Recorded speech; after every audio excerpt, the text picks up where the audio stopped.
Hello and welcome to our first ever live stream, which is looking at supporting asynchronous learning at home.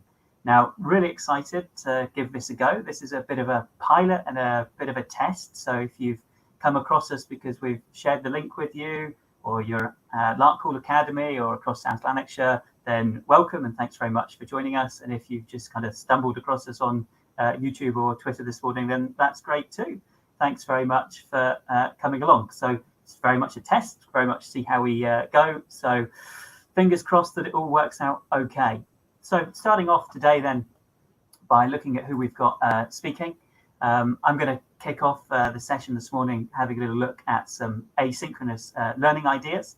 And then delighted that we're going to be joined by Mr. Crichton, and he's going to talk to us about using Google Forms, followed by Mr. Miller, who's going to look at how we can use Google Sites, and very much kind of slow and steady, stepping you through the different tools and the different features of these packages. So thank you so much for them to do this for us, and I'm really excited and looking forward to see how we get on. So let's start off then by looking at the asynchronous learning, and what does that actually mean? What is asynchronous learning? Well, I'm very conscious that not every young person is going to be able to necessarily make an appointment or make a time to be able to go, I can definitely be learning at that time. And I also know, being a teacher myself at home with young children, that sometimes being able to definitely be in one place at one time can be quite challenging. So asynchronous learning allows us to let the learning happen at the time that works for the teachers and also the time that works for the learners as well. So what we're doing is making sure that work can happen, yes, online or offline, but everyone has that ability to be able to access learning at the right time. So, you know, some ideas or some tips that can help people if you're just kind of starting off with asynchronous learning. Well, I think one of the first things to start with is getting learners to apply their existing knowledge to a task that you set. So when we're starting, we really want to feel confident and we want to have comfortable in what we're doing. So those first few steps need to be, those first few engagements need to be ones that feel positive and boost everyone's morale when it comes to either learning online because the task was digital, or accessing that task online and then doing it as an offline activity. So both of those are absolutely possible. So if you've got a group of learners who are really confident in something and they're really capable, and getting them to apply that to a new situation or a different scenario is a really nice way of kind of setting an activity, which hopefully will give them an easy win. And if that boosts their confidence in learning at home, then that's going to help build that relationship and help build their capacity to do more as time goes on. And I think it's likely that we might be doing this learning at home for a little while. So as well as building on their existing knowledge, some of that allows us to build in lots of personalization and choice. So I know with our first and second years, we're putting up 5 activities a week and we're looking for them to pick at least two of the 5 activities. So by giving them a menu of options almost to pick from, and I know homework menus are something that's super popular already in the primary sector. You have to give them that choice, means they can personalize what they're doing. And it also gives them the opportunity to potentially choose the format or their method of delivery. So I think that's, really nice for them, for the learners to feel like they're in control. And, they are learning in their own space and they're operating in their own context. So we very much need to respond to that, and we need to make sure that they have the resources to be able to do that, but also the freedom to be able to choose the focus of their work. So as well as offering that personalization choice, I think from a kind of teaching point of view, to establish a nice routine that we can fall into will also work well. So at the moment, we're looking at posting all our work up on Monday mornings and looking for returns by Friday. And whether that's a school decision or a teacher decision, trying to stick to that routine will also help the families, because they'll be like, okay, we can jump into Google Classroom or whatever the learning environment is and access the work, and then we can go, okay, when do we need to have this done by? How can we schedule out and plan our week? So, yes, schools and teachers might be sending home suggested family routines and daily routines that young people and their families can follow. But, they're obviously going to manage their own time. So if we're putting the work up at a set time, they know it's going to be there to access, at least then that helps them. So there's a really nice feature in Google Classroom, and that feature is called the schedule work button. So whenever you go to post an announcement or an assignment or a quiz, you can use the little arrow drop down box next to where it says post, and you can hit schedule there and then pick the date and time that it goes live. And schedule posts go up within a few minutes of that time. So that's a system that works really nicely, and I'd really recommend that you consider using that. So that's just a few tips to get yourselves started with asynchronous learning. I've got some more ideas to come next Tuesday when we're having another go at this live streaming business. So how we can give feedback, how we can build that personal connection, what does learner success look like, methods of chunking work for teachers. And, I think a big challenge that we're going to face is being able to make group work. And so plenty of that's going to be covered. And as well, next week, I'm really excited to be joined by members of the South Lanarkshire Council Google Education Group, who will be contributing about classroom, sites, drive, slides, just giving short 5-6 minute idea sparks that will hopefully give you some food for thought or the confidence to go out and try something with the learning that you are offering your young people and your learners at home. So today's first session is all about Google Forms. So hopefully I'm going to be able to bring Grant Crichton into the stream. Hello, Mr. Crichton, how are you? Hi there, thanks Ian. So I'll have a quick introduction to myself. My name's Grant Crichton, as Ian said. I'm also a teacher at Larkhall Academy, Business Education and Enterprise. So thanks to Ian, today I'm going to be doing a quick introduction into using Google Forms, so why you would use one, how you would set one up, and various different things that you can do with those. So I've been using the Google for Education product for almost 4 years now, and they really are something that are embedded in my classroom practice. So Forms, I would say, is my strongest area, and it's something that I really do use quite a lot. So today I'll go over an example of a form so you can really see and experience the finished result of that, and you can hopefully see the benefits of using a form that way. I'll then go back to the beginning and we will look at how you would create these and, like I said, the various things you can do. So forms linking in with the current situation and learning from home provide a major advantage that you can create these forms to self-mark, in which case a learner can submit a form that you've created, and based on what you have set it to do, it will mark for the learner instantly and therefore give them the feedback and the score that they have gained. So this is a great thing for pupils working from home. As Ian said, we're all working at different times that suit us. So being able to set up a form to provide the feedback instantly is really good for our learners. So they're not sitting waiting a full day or two, perhaps. They're getting that there and then, and they're getting that instant recognition and a sense of achievement for the work they've put in, because it is a really difficult time and that makes it a little bit easier. So we'll start off by, like I said, going over a and just so you can see some of the capabilities of it. So as you can see here, it's a general knowledge quiz, and there's just 4 really easy questions. So we'll start by doing those.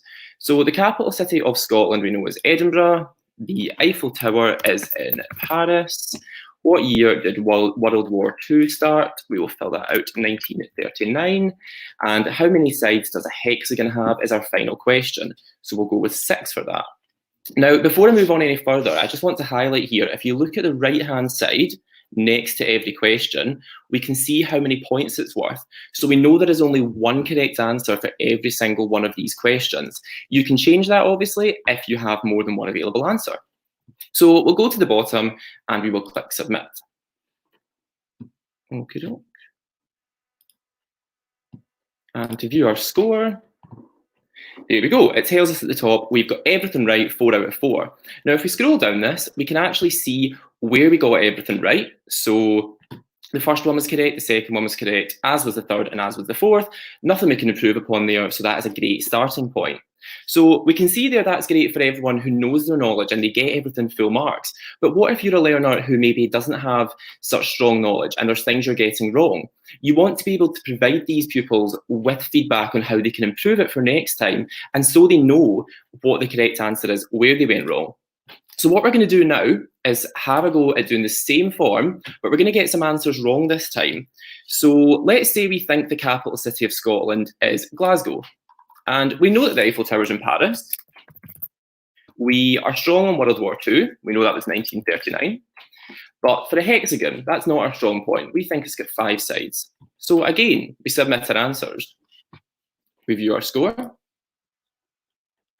And this time, we can see that it's telling us, no, Glasgow isn't the capital city of Scotland. It tells us down here the correct answer is Edinburgh. Now, what this form has been set up is that it's got a link here. So any learner who gets a question wrong, it will provide them to evidence to support their answer and learn what the correct answer is. So if we click on this link, it then takes us to a piece of information all about Edinburgh where we can learn that is the capital city of Scotland. So you can do that with any question, is set up the feedback option to let your learners know what it is they need to improve on when they get an answer wrong. So what we're going to have a look at now is the review of your learner submissions. So let's imagine we're now looking at this from a teacher point of view. So we obviously want to know how our learners are getting on. We want to know if they're good at things. We want to know if they're getting things wrong. We want to know if there's any trends in the areas they're struggling with. So this is an option here of one of the views you can see for summarising the responses from your learners. So in this case here, we can see this form's had 6 responses. 6 different people have submitted work to it. And it tells us here an insight into the scores they've got. One learner, unfortunately, got 0. We've got a couple of people, well, sorry, one person with 2, 2 learners with 3 points, and 2 learners with 4 points. If we scroll down a little bit further, we can see this area here of frequently missed questions. Now, this shows to us that only 2 out of 6 people got that question correct. So that highlights there's an area of weakness in our learners there. That's something we need to work on. So Google Forms can provide this data that's really useful for you to analyse what your learners do and don't know, and therefore plan for the future based on that. Again, we can scroll down and we can see an individual breakdown per question of the results. So a lot of people know that Edinburgh's in Scotland and it's the capital, which is great.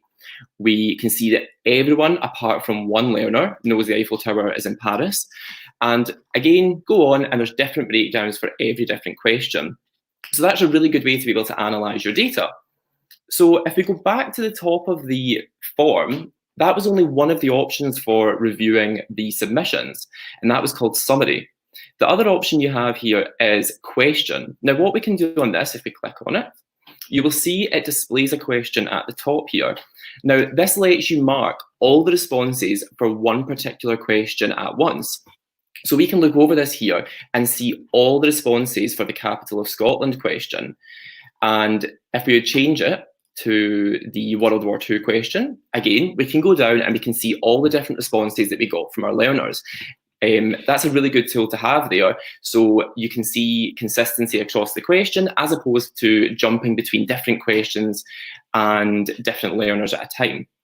Your third and final option for reviewing responses is the tab here titled Individual. So if we go on to that, we can see at the top here, we have a drop-down box. Now, from going in this drop-down box, you can see all the different learners' all the different learners' email addresses. So we can click on a learner specifically and look at their individual submissions if we want to focus on that one person. So again, lots of different ways that you can review the submissions your learners have given you. You're not restricted to looking at them one at a time, and you've got all the different data it provides as well. So it is a really good way to review the work that you're receiving from the pupils in your class. So what we are going to do now that you have seen what the forms are capable of providing, we're going to go and start with the creation of a basic form, and we will look at all the different options you have when you're doing that. So I'm going to start in my Google Drive. Okay, now the very first thing you want to do to make a form is click on the New button and find Forms. Okay, so we click that. And it provides us with this basic untitled form. So the very first thing I would say you would want to do is decide what the title of your form is going to be. What's the topic on? So for the case of this, we are just going to recreate the general knowledge quiz that you've seen at the very beginning of the stream. So we type our title on the top here.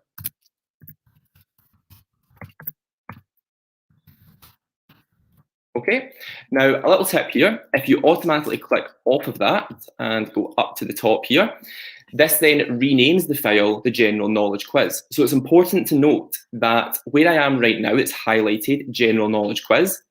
That is the name of the form when it's saved in your Google Drive.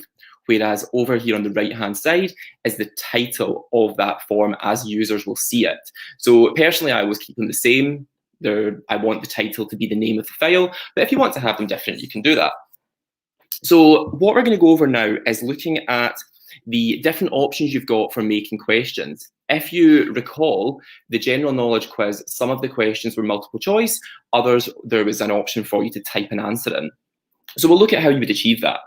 So we can see here we've already got an untitled question. So I'm going to make that question 1. I'm just going to click and replace the text with where is the Eiffel Tower located? Question mark. Now, on the right-hand side here, we have a drop-down box. Let's click that and see our options. So we have multiple options here: short answer, paragraph, multiple choice, and so on. So depending on which of these options you select, that will set out the option for how your learners have to answer it. So in this case, I want to give my learners multiple choice. So I will go with that. And all I need to do is click option 1 and replace it with where I think it could be. So we'll give them the option of Paris to start with. We then go down and click add option. This time we'll go with London, and so on. Okay, so you just take your time working through that.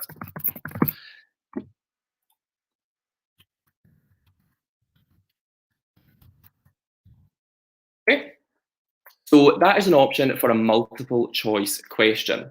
Now, at this point, you'll be aware that I've not told the form what the correct answer is, but we'll come back to that later on in the stream. So right now, we're just going to look at the very basic creation of the form before we worry too much about assigning the correct answer. So now we're going to go and create a different type of question. So on the right-hand side here, we can see we have various options, and the very top one of those is the plus symbol with an add question. So we're going to click on that, and as you can see, it's given us the space for a second question now. So in this case, we are going to ask the question, when did World War II start? Oops, as you can see, I've got some typing errors there. Okay, when did World War II start? Now, automatically this time, the question format has selected short answer. Now that's just on a side note there, that's just an example of Google using artificial intelligence where the form is guessing what type of question it thinks you're answering. Now, that doesn't mean you have to stick with that. You're totally able, to change that. And again, this time you've got all the same options. So we're going to stick with short answer, which will provide a space for the learner to type in the answer that they think is correct. So we'll have a look at some other options you've got here. Again, you add question button, and we've got the options of paragraphs, we've got the options of checkboxes. So just to mention when you would use these, a form could be something you are using in the likes of this general knowledge quiz, where they're short, to the point, snappy answers. But that doesn't mean that's your only use for a form. You may choose to use a form with a senior class, for example, where you are you're asking questions and looking for in-depth answers, full sentences. So in that case, I would recommend that if you're asking a question like, describe the marketing mix, you're not looking for one or two words there. And again, the form guesses that, and it goes with the paragraph question layout.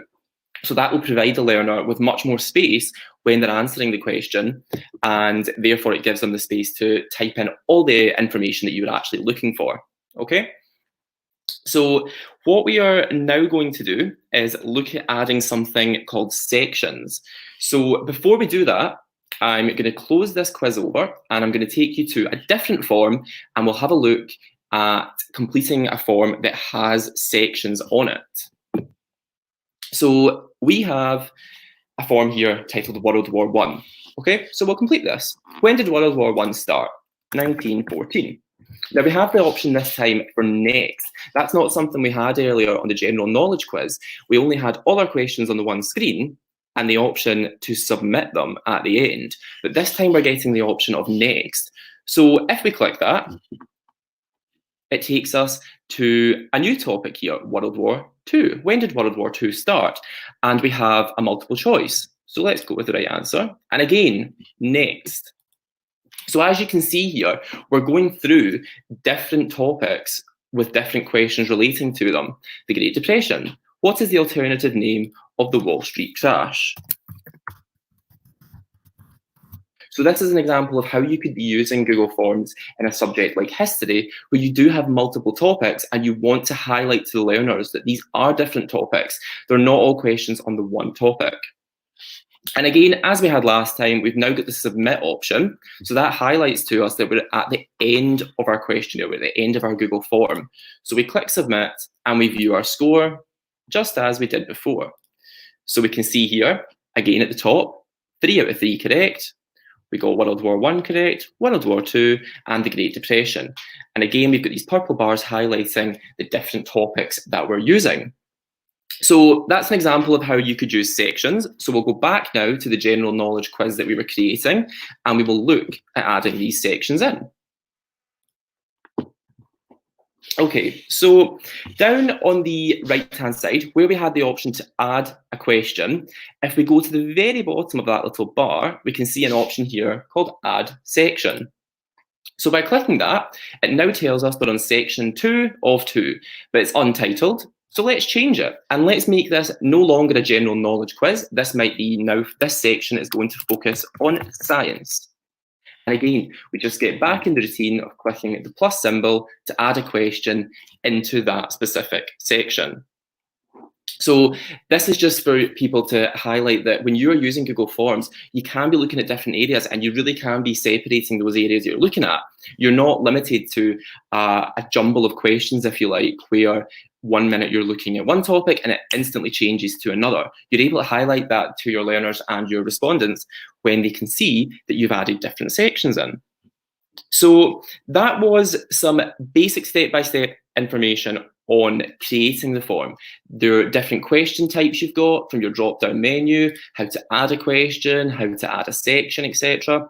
But one thing we now need to highlight and look over is the difference between having a form and having a quiz. So we are correct that Google Forms is the application, it's the Google product we're working on here. So they are all a product of Forms, but within Forms, you have the option to make your form a quiz specifically. Now, the quiz that we completed on general knowledge was self-marking. It provided the answers when we submitted, and it told us what we had right, and it told us what we had wrong. Now, the only way it's possible to do that is by making your form a quiz. If you do not make a form a quiz, you have to manually review all your submissions and you have to therefore mark them as right or wrong. So that might be something that's more suited to your senior school pupils, where you have to review their work and you have to really think about the depth of their answer. Does it meet the required standard for the level they're working at? Whereas with your lower school, perhaps, you can maybe ask a question which has got a right or a wrong answer, in which case self-marking is a really good tool to use. So we'll take a couple of minutes, and this is the last thing we'll look at in forms today, but we will look at how you turn a form into a quiz, how you can assign points to the worth of a question, and how you can provide it with the information it needs so that it can mark it itself and your learners therefore receive that score instantly. So the first thing to note is you make your form just like normal. All the steps we've carried out so far this morning are not going to change. You select your question types, you type your questions in. If it's multiple choice, you provide the answers, well, the possible answers, I should say. But at that stage, you need to go to the settings wheel at the top here, and we click that. And you can see on the right-hand side, we have a tab entitled Quizzes. If we go into there, we can turn that on, make this a quiz. And as you can see below that, it says assign point values to questions and allow auto marking. So like I said, if that's not turned on, your form will not be self-marking. It won't be possible to do that. So we turn that on, and again, we have the option here to release the mark immediately after submission or later after manual review. So for a quiz which is going out and you've got a right or wrong answer, like the general knowledge quiz that we carried out at the start, immediately after submission is perfectly fine to use in that case. If, on the other hand, it is something where you really want to review the submissions, you want to make sure that you 100% agree with what the candidate's saying and you're assigning the marks yourself, then later, after manual review, would maybe be a more appropriate option at that point. Just another thing to add in there for more advanced users, you can see this option, locked mode on Chromebooks. That is something that if you're having a learner complete work on a managed Chromebook, so ones who are working from a school, for example, will be managed. If you turn on locked mode, what that will mean is when the learner opens the form on a Chromebook, it will make it full screen and they will not be able to go off the form to Google the answers perhaps. So that way your chances of getting a very true reflection of what they do and don't know are much higher. Now, if the candidate does go off the form, you will get alerted to that and it'll let you know. So that's just another little piece of information to add in there. So just to reiterate there, we have used the settings wheel, we went to quizzes and we've made this a quiz, okay? So we save those changes. So we're going to go up to our very first question, and what we're going to look at doing now is assigning a point value so that the learner completing the form knows how many points that's worth. And we're also going to tell the form how to correctly mark the question. So on a multiple choice question, we can see the Eiffel Tower is located and we have 4 options: Paris, London, Brussels, and New York. What we are going to do is we are going to click on the question, and we can see in blue at the bottom left, we now have this option of an answer key. Now that wasn't there before because this was not a quiz. It was just looking for information. It was just a basic form, but by making it a quiz, we can assign that. So we've clicked on answer key, and now at the top right of the question box, we can tell it how many points this is worth. So 1 point I will type in. Now I'm also going to tick the bullet point circle next to the correct answer. So Paris, and it's got a little green tick here at the right hand side now, signifying that it knows that is the correct answer. So when someone selects that answer, they will gain 1 point. We click done. Okay, and now we go down to our second question. When did World War II start? So again, we click our question. It opens this little icon answer key, so we can select that. And again, we just want to provide it 1 point this time. And now we don't have multiple choice options this time. It's saying add a correct answer. So what we can do in here is type in the answer that we would select, 1939. Now, there's 2 things to note here. A pupil might answer with that exact phrase, 1939, in which case they will get the correct 1 point. But what if the pupil puts in the full date? For example, the 1st of September 1999, if I'm correct. Not claiming that is exactly right though. So if we go with the 1st of September 90, or let's just go with 39, that would then accept that as another correct answer. So you don't only have to have one specific answer for the learners there, because everyone writes things in a different way. Now, you do have this option, mark all other answers as incorrect. So that means if they put 1939 or the 1st of the 9th, 1939, they'll get the point. Otherwise, it's incorrect. At that point, we're going to click done. So that's an example there of creating a form, turning it into a quiz, and assigning the point value and the correct answers. So there's a lot of information there. It's a lot of stuff to get through in such a short period of time, but it is all information and it's all tools, that are really useful right now, especially when we're not seeing our learners and we're not having that real face-to-face connection with them. So being able to provide feedback like that is one little step, that we can take to making it a little bit easier for them and a little bit more productive at home, if you like, if they're getting that information straight back. I hope you found that helpful, and hopefully you can embed some of this into your own practice and gain some new skills from it. Hello, Grant. Thank you very much. That's been really, really good. I'm just, if you keep your screen open, because I've just got a question that I'm going to stick up on the screen. So Doc McG has asked, when you set up a form, how do you store the form so that other teachers can use it and become the owner themselves? So I don't know if you've got a form open that you can just jump into. And if you just go up to the 3-button more options, so we could go in there and add collaborators. So you could add my iVossa account if you wanted as a collaborator. So down here, we've got the option for inviting people. So if we click in here, put someone's email address in, demo student, there we go. And then selecting from the drop-down menu, we can select that he can edit it and then just send it on.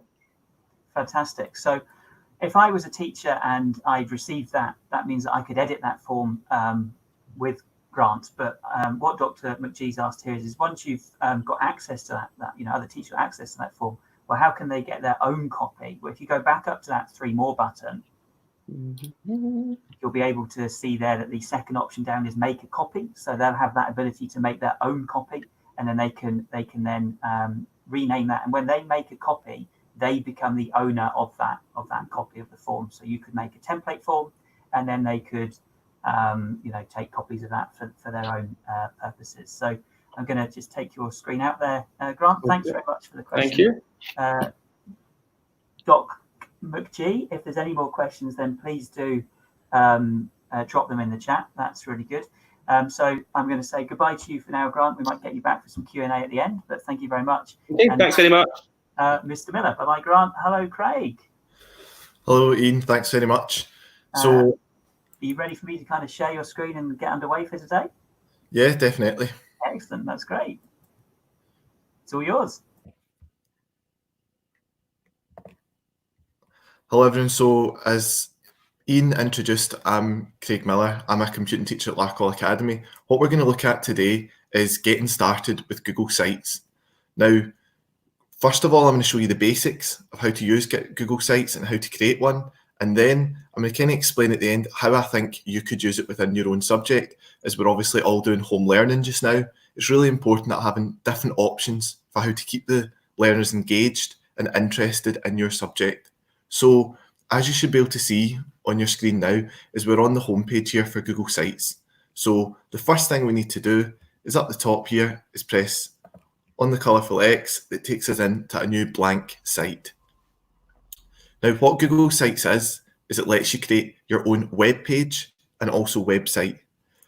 What it does is you don't need to be able to code. You don't have to have any programming experience. It makes it a very simple way of creating a web page. So, as I said, first of all, I'm going to take you through how to create your own web page.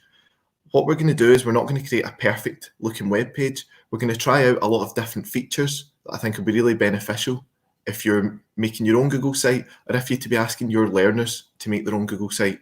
So as you can see, what's appeared on our screen now is a blank web page. Nothing on it, nothing we can click, just white space. Up the top, you can see here, we've got a section that says your page title. In here, you'll just click, remove the text, and you could give this web page a title. So if you were doing it as a school website possibly, or for a certain topic, a certain subject within your school. But we can't do anything else. We can't click anywhere else. It's just completely blank. So if we look over to the right-hand side, what we can see here is a section called Layouts. Now, this is kind of the foundations of your web page here. You have got, as you can see here, 6 different layouts you can choose from. Now, the first layout you can see here, if we insert it in just now, we have the space for putting a picture, perhaps a video, some form of multimedia, and then a space on the right where we can put text. Now, as you can see, there's 6 different layouts. So you would choose the layout that perhaps suited your design or what the website was going to be used for. So If we want to change layout to say have a different one, we'd simply go over here to the recycling bin and just delete the section. And that's that layout disappeared from our screen. If we had to want, let's say we'll go for this layout here, where we have space for 2 forms of multimedia and also some text below. So obviously on a website, it's going to be important to get information, pictures, videos, things, useful resources. So what I'm going to show you how to do first is add an image to this web page. So now that we've added our layout, we see this plus symbol here. If we press on it, we then have a lot of different options come up. The first option we're going to try using is select image. So if we press and select image, we now here have this screen comes up. So we can search for images by URL. The easiest way of doing it is choosing Google Image Search. What this does is let you search Google for images the way you would if you're just on your Google browser.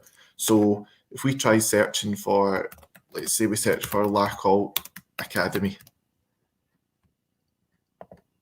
So that here we have tons of pictures come up from Google. If we choose this one here, press on it, choose insert, that image has now appeared on our website. So there was no need to even leave the tab. You didn't have to go and search Google itself. You could do it within it. So it makes it really, really simple way of inserting an image. Now that's not the only way you can insert an image in. You can also insert an image by saving one from the internet. So if we had to go, as I've got open another tab, we have a Google search for Larkhall Academy. We have similar pictures from before, which again, to put on our website, we would right click and choose Save Image As. This would let us save the image to our own computer or to our own drive. So once we choose Save Image As, it will give us an option to save it within our drive. I have already saved a picture for us, so we won't save it again. We would then go back to our Google site. This time we'd go to the plus, and this time we could choose Upload. After choosing Upload, you can see pictures you have saved. Here's one I've saved already. If we choose it, choose Open. There we go, we can see we have another image in, and that was one we had chosen from Google Search rather than the search within. Now, that is as added images. The way you add text, as it says on the screen, is really simple. Just click and you can start typing. So you could start typing in any text to describe the images or anything you want to put on your web page. So if we scroll further down and we put in another layout, so we try here again and we go to the plus, we've now inserted images and we've put text in. But as we can see here, there is other options as well. So we've also got YouTube. So this is a really good feature that makes it really, really easy to embed YouTube videos into your website. So if we click on YouTube, we can then search YouTube for any videos we require. So let's just search for computing. Just give it a second, see what comes up. So obviously just now with a lot of teachers having to do home learning, people are creating their own videos and uploading them to YouTube channels. So this would give you an option to even put your own resources into your own Google site by finding it on YouTube, choosing the video you would like. If we chose just this first one here and choose select, the YouTube video is now in our web page. It won't play from here because we are in edit mode. We can't actually play the feature. We now have a YouTube video, this one about early computing, in our web page. Again, you can add text beside your section if you wish. Now, so far, we've looked at adding YouTube videos and images. If we scroll down on the right-hand side and look at the bottom here, there's a lot of different things we can add as well to our web page. So as we see, we have a lot of other Google programs here. We've got calendar, maps, we've got docs, slides, sheets. These are all different Microsoft packages that we can embed into our website as well. So a good example of one, as Grant Crichton just took us through, was using Google Forms. So if we click on Google Forms, here is a form I've just made up for this demonstration. Let's insert that form into our web page. Just take a minute. We now have a Google form featuring on our web page. Now, you might think it's just a picture, it's not very useful. When you publish the website or go to preview mode, you can actually fill that in. You can fill the form in and submit it. So you have a kind of live form on your website rather than directing your pupils or anyone to another web page or a link. You can actually have the form appear on your web page. It's a live form ready to be filled in. So if we try that just now, if we go up to the top here, we see this icon called preview. Now what this lets us do is see what our website would look if we actually published it. Just now, we're just editing it and creating it. So if we go into preview, we'll now see our website's full screen. We can see all our images. Our video is now available to play by clicking on that button there, YouTube video will play. And we now have our form on screen, which we can click in and fill in. We can just click in the boxes straight away, type it in and submit our form. So there's our form filled in. So similar to what Grant Crichton was talking about in his Getting Started with Google Forms section, is if you had to make a form for pupils' questions, it could be on the web page and they could fill it in from there. They could have resources on previous pages to read to help them, and then they could have a go at a quiz there through the form. Also, another interesting feature you can see on your Google site in this preview mode is you can see how your website would look on a tablet and also on a mobile device. So it lets you see how it would work and lets you make sure that your forms, for example, would look right, whether they would need changed in size or anything. To get back to the edit mode, we just simply press this blue X down here and it just takes a few seconds and it will just load you back into edit mode. Now, so far we've covered the kind of basic features we need to make a really simple web page. Now, before showing any of the more kind of in-depth or technical features, what's important is just now all we've got is a web page. It's just one page. If we want to make it a website, we need more than one web page. So what we can do is go to Pages here. Under this wee tab on the top right-hand side, we can then go down to this plus at the bottom right, and we see when we hover over it, it says New Page. Press on it. This comes up. We can now add a new page to our website. So say we're going to make a page for history. Done. You can see we now have a new page again, completely blank the way we started off, with no layouts, no text, no multimedia. But now up the top we have this navigation. We have home, and then we have our history section. Now again in here, if you go back to insert, it's the same situation. You would start putting your layouts in and you would start adding multimedia and text to suit whatever you were creating this website on. Now, once you have added your pages, what you might also want to change is the style of your web page. You might not want every page to be styled the same, and you also might want to brighten it up a bit. So if we go to this themes section on the right-hand side, you can again choose the theme for your web page. There's lots of different themes down the right-hand side that you can choose, and also within there, you can adjust the colours of the background. You can also put an image in as your header, and you can adjust the colours for the back of it here. So what we've got now is a website with two pages, one for history and one for home. So what the next thing I'm just going to show you quickly is if you'd to be working on your website, adding more pages to it, as maybe you added more lessons on or you added more resources, what you can do is if you don't want to show, say, a whole topic, if you started off, say, a history topic with your pupils and you didn't want to show them every web page at the start, you wanted to make more available as you went through, by clicking on the three dots on the right hand side, you can actually hide that page. So that page will not show. As you can see, the tab's now gone up the top. It's still there, your content is still there, but is now hidden. So it would let you make changes or maybe reveal resources as you go along. You don't want pupils necessarily to have access to the whole topic at once. So that is one way of doing that. Again, if we want to show it in navigation, we set it back and we've now got it back again. So again, also if you'd want to rename the page for any reason, if you thought the title was too long up here or you wanted to change it, again, the 3 dots, this time into properties, and you can just change the name there and then and press done, and that will change it for you. Now, if we look back again here, we have now embedded a form as well. As I said, exact same scenario can be done with Google Docs and Sheets.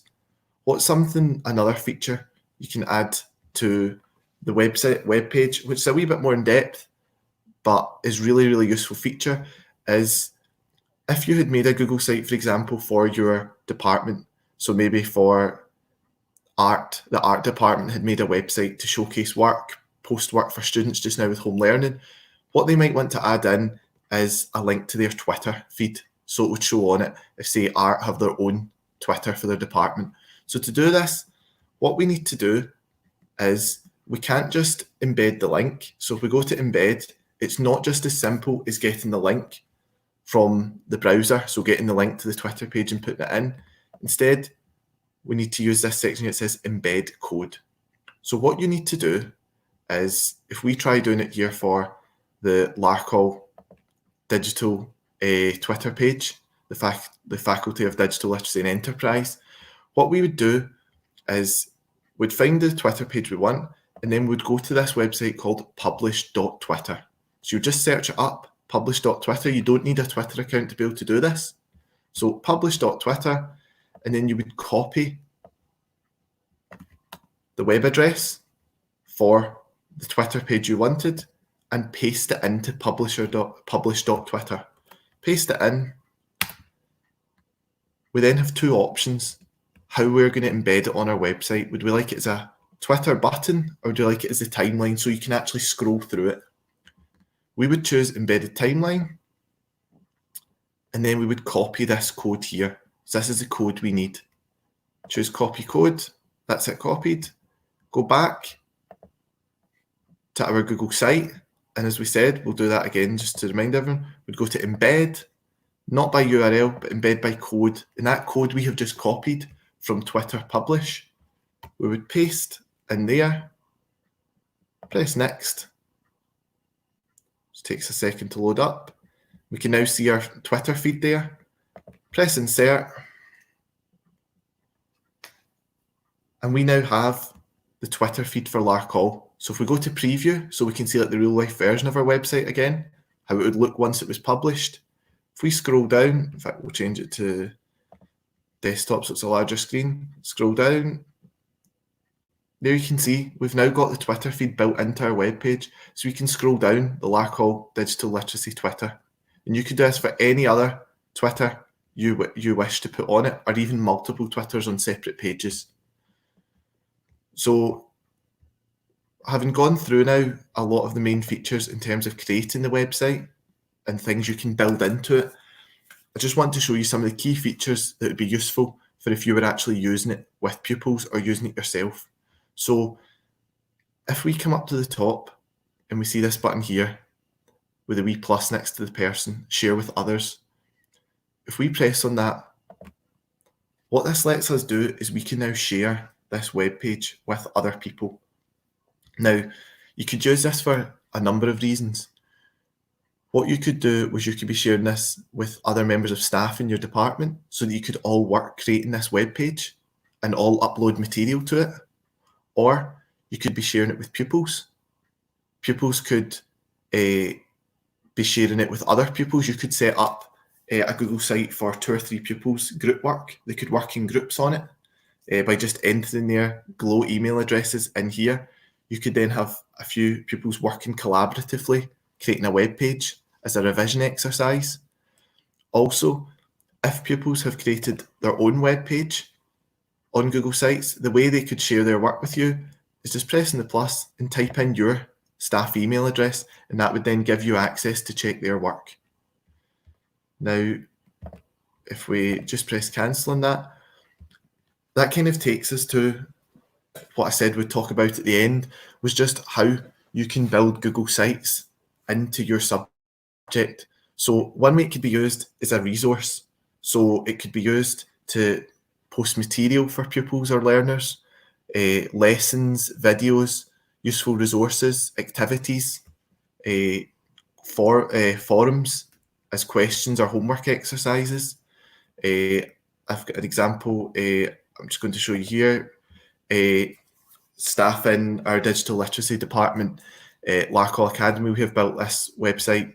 A lot of work was done by one of my colleagues, Jim Divers, on creating this website here, which we use for the pupils for home learning, for doing something called the Idea Award. So here you can see we've got our Twitter feed built in. We've got Google Slides built in to explain more and give more information to the pupils. We have got, if we just wait for the page, have we got any on this page? We've got videos built in as well to the web page. So it makes it a really great way of sharing all these resources with the pupils rather than just posting PowerPoints always. If we go back to our Google site, so another way is as well as I have used in the past is with pupils is getting them to make a revision website for a topic. So again, if you were in say for example, French or history or any other subject, you could get your pupils to make a Google site containing all the information they have learned in your topic. You could set some rules. It must have so many pages. It must have a YouTube video. It must have, and this will let them find resources for themselves as well that they could use to study at a later date. So they're almost creating their own study resource, which they can then use at a later date. So they're not only revising, but they're creating a resource they can use later on when it comes to studying for topic tests or prelims or exams later on. So that was most of the key reasons Google Sites can be used with classes. As well, every pupil has access to it at home. It's on the dashboard, the Glow dashboard, which makes it a really easy task that all pupils, if they have access to Glow, can do at home. If you have any other questions, feel free to put them in the comments section or get in touch with any questions. But hopefully today that showed you a lot of the basic features that we can use to create a Google site, and also some ideas as to how you could maybe build it in to your subject or to home learning. Hi, Craig. That was absolutely brilliant. Thank you so much. Really, really thorough talk through of Google Sites and how it works. So really, really appreciate that. I certainly found the bit about embedding a Twitter feed really, really interesting. So that's certainly something I'm going to take away. So that's great. What I'm going to do is I'm just going to drop your camera out for a second now and share my screen. So we're kind of coming to the end of our live stream here. So thank you very much for joining us. We'd love to get your feedback. So there's just a little bit.ly here, and I'll drop that in the chat as well. So it's bit.ly/stream 0105. And just a few questions there so we can get an idea of how things went. If you've got any kind of questions or you want to send some more details through, then you can definitely get my email there or grab me on Twitter @Mr. Vosser. A big, big thank you to Grant and Craig for joining us today. Really, really thorough, really great coverage. So completely appreciate the time that they've given up to join us today and to share some of their knowledge. That's been really good. So just as a reminder, on Tuesday at 11 a.m, a little bit more from me about asynchronous learning and some ideas around that. And then lots of idea sparks coming from the South Lanarkshire Council Google Education Group team, who will share with you classroom slides, a bit more on sites, Drive. So yeah, loads of great content coming there as well. So thank you very much, and hopefully see you again soon.